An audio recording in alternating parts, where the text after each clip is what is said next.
അപ്പോസ്തലനായ പൗലോസിൻ്റെതടക്കം അപ്പോസ്തലന്മാരെല്ലാവരും കൂടെ എഴുതി നമുക്ക് നൽകിയിട്ടുള്ള 21 ലേഖനങ്ങളുണ്ട്. 21 ലേഖനങ്ങൾ. അറാമർ മുതൽ യൂദ വരെയുള്ള 21 വിശേഷ കൃതികളെയാണ് ലേഖനങ്ങൾ, എപ്പിസ്റ്റൽസ് എന്നറിയപ്പെടുക. ലേഖനങ്ങൾ പ്രസംഗിക്കുന്നവർ കുറവാണ്, ലേഖനങ്ങൾ ധ്യാനിക്കുന്നവരും കുറവാണ്. വേദപുസ്തകമെന്ന് കേൾക്കുമ്പോൾ പഴയ നിയമത്തിൻ്റെ ഏടുകളും സങ്കീർത്തനങ്ങളും അല്ലെങ്കിൽ സുവിശേഷ ഗ്രന്ഥങ്ങൾ കൊണ്ടൊക്കെ കഴിഞ്ഞുകൂടാനാണ് പലർക്കും താല്പര്യം.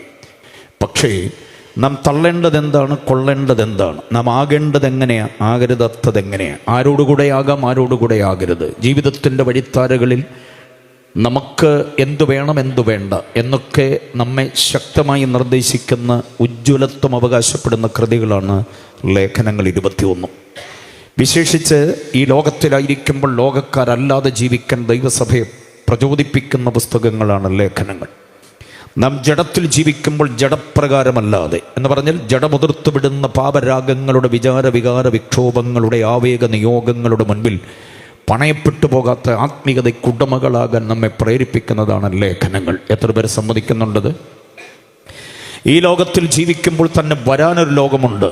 അതായത് യാതൊരു വിധത്തിലുള്ളതായിരിക്കുന്ന വൈരുദ്ധ്യതകളുമില്ലാത്ത സത്യധർമ്മ ന്യായ നീതികളെ കോർത്തിണക്കിക്കൊണ്ട് ഇൻകുലാബില്ലാത്ത, പിക്കറ്റിംഗ് ഇല്ലാത്ത, ഹർത്താലില്ലാത്ത, സമരസന്നാഹങ്ങളില്ലാത്ത, അക്രമങ്ങളില്ലാത്ത, കൊല്ലും കൊലവിളിയും അക്രമങ്ങളും, ഒരു പെൺകുട്ടി പോലും പിഴച്ചു പോകാത്ത, ഒരാൺകുട്ടി പോലും പിഴച്ചു പോകാത്ത, അപ്പനെ കൊല്ലുകയും അമ്മയെ കൊല്ലുകയും സഹോദരങ്ങളെ ഓടിച്ചു കളയുമൊക്കെ ചെയ്യുന്ന കിരാതത്വവും നരാധമത്വവും പൈശാചികവും പ്രാകൃതവുമായ നടപടികളൊന്നുമില്ലാത്ത, എന്തിന് ചുരുക്കി പറയാം, പോലീസ് വേണ്ടാത്ത ഒരു ലോകം വരാൻ പോവുകയാണ്.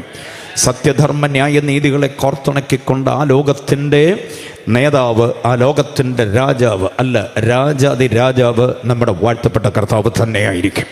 അപ്പോൾ ഈ ലോകത്തിൽ ജീവിക്കുമ്പോൾ ആ ലോകത്തിന് വേണ്ടിയുള്ള പ്രതീക്ഷ, പ്രത്യാശ നിലനിർത്തുവാൻ നമ്മളെ പ്രേരിപ്പിക്കുന്ന അനുഗ്രഹിത കൃതികൾ ലേഖനങ്ങൾ തന്നെയാണ്. അതുകൊണ്ട് തന്നെ എൻ്റെ മേച്ചിൽപ്പുറം ലേഖനങ്ങളാണ്. എവിടെ പ്രസംഗിച്ചാലും, മരണ വീട്ടിലോ വിരുന്ന് വീട്ടിലോ, ഏത് വീട്ടിൽ, ഏത് കവലയിൽ, ഏത് ഇടവഴിയിൽ, ഏത് പെരുവഴിയിൽ നിന്നാലും, ക്ലാസ് മുറിയിൽ നിന്നാലും, ആലയത്തിൻ്റെ പുൾപ്പിറ്റിൽ നിന്നാലും, കൺവെൻഷനിൽ നിന്നാലും എൻ്റെ മേച്ചിൽപ്പുറം ലേഖനങ്ങളാണ്.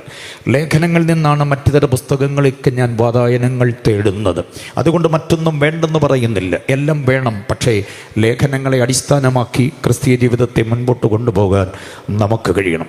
What is epistles? എന്താണ് ലേഖനങ്ങൾ എന്നൊരു ചോദ്യം ആരെങ്കിലും നിങ്ങളോട് ചോദിച്ചാൽ ഉത്തരം വളരെ ഉത്തമമായി കരുതിക്കൊള്ളണം. എന്താ പറയേണ്ടതെന്നറിയാമോ? The theological explanation about Christ and the church. അതാണ് ലേഖനങ്ങൾ. എന്താണെന്ന ചോദ്യത്തിന് വ്യക്തമായ, ശക്തമായ, യുക്തമായ ഉത്തരം. മറന്നു പോകരുത്. ഒരാവർത്തി കൂടെ പറയാം. The theological explanation about Christ and the church. അതായത് ക്രിസ്തുവിനെക്കുറിച്ചും സഭയെക്കുറിച്ചുമുള്ള ദൈവശാസ്ത്ര വിശകലനം. അതാണ് ലേഖനങ്ങൾ. ക്രിസ്തു ആരാണ് എന്നറിയണമെങ്കിൽ, സഭ എന്താണ് എന്നറിയണമെങ്കിൽ ലേഖനങ്ങളിലൂടെ വന്നേ പറ്റുകയുള്ളൂ. ലേഖനങ്ങളാണ് ക്രിസ്തുവിൻ്റെ മനുഷ്യത്വത്തിൻ്റെ തിളക്കം. രണ്ട് കാര്യം പറയാം.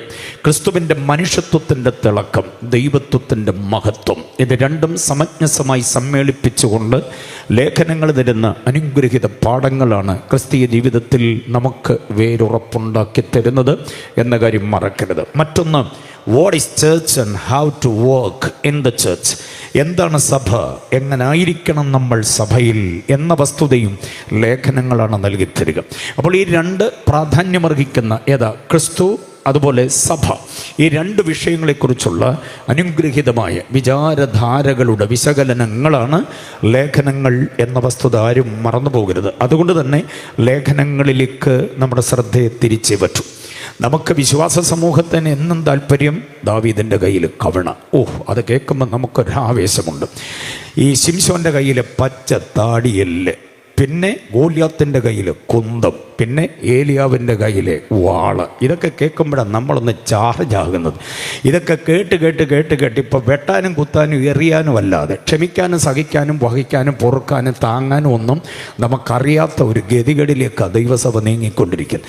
ഈ ഏലിയാവ് വെട്ടി 850 എണ്ണത്തെ തട്ടിയെന്നൊക്കെ കേൾക്കുമ്പോൾ നമുക്ക് എന്നാ ഒരാവേശം. അത് നമ്മുടെ ആ മാനസിക സെറ്റപ്പാണ്, അറിയാമോ? പ്രതികാരം തികച്ച ആ ഒരു നടപടിയാണ്. പക്ഷേ ക്രിസ്തുവിൻ്റെ സുവിശേഷം ക്ഷമ, സഹനം, വിശുദ്ധി, വിശ്വസ്തത, ത്യാഗം, സഹനം ആദിയായ സദ്ഗുണങ്ങളുടെ അനുഗ്രഹീതമായ ആലോചനകളാണ്.